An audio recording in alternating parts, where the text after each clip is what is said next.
জার্মানির ফ্লো মার্কেটে আজকে খুবই ইন্টারেস্টিং একটা জিনিস দেখলাম, যেখানে হচ্ছে আপনার বেনামি পার্সেল হচ্ছে গিয়ে কিনতে পাওয়া যায়। তো বেনামি পার্সেল জিনিসটা কি সেটা আগে একটু বলি। সেটা হচ্ছে যে একটা কোম্পানি যখন কারো কাছে হচ্ছে পার্সেল পাঠায়, সেই পার্সেলটা যে কোনো কারণেই হোক গ্রাহকের কাছে পৌঁছায় না, এবং ঠিক তখনই সেই জিনিসটা হতে পারে গ্রাহকের অ্যাড্রেস হচ্ছে গিয়ে আপনার ভিন্ন, অথবা হচ্ছে গিয়ে চুরি হয়ে যায়, বা যে কোনো কিছুই হতে পারে।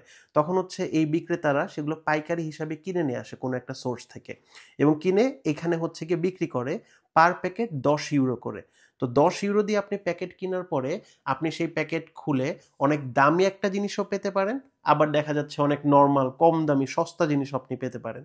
তো সেই ক্ষেত্রে এটা একটা লটারির মতন, আপনার লাক যদি খুব ভালো থাকে তাহলে হচ্ছে আপনি এখান থেকে গেইনার হবেন, অথবা আপনার কপাল যদি খারাপ থাকে সেই ক্ষেত্রে হচ্ছে আপনি দেখা যাবে 10 ইউরোই হচ্ছে আপনার জলে চলে গেল।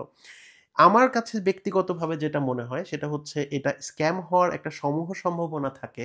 তার কারণ হচ্ছে গিয়ে, যদি এখানে খুব দামি কোনো জিনিস থাকে তাহলে এই বিক্রেতারা হচ্ছে আগেই সেটা চেক করে নেয় এবং তারপর হচ্ছে গিয়ে সেটা রেখে দেয়।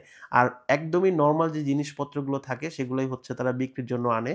তো আপনাদের কাছে কি মনে হয় যে এখান থেকে কি আসলেই অনেক দামি কোনো কিছু পাওয়া যাবে, না এটা একটা স্ক্যাম?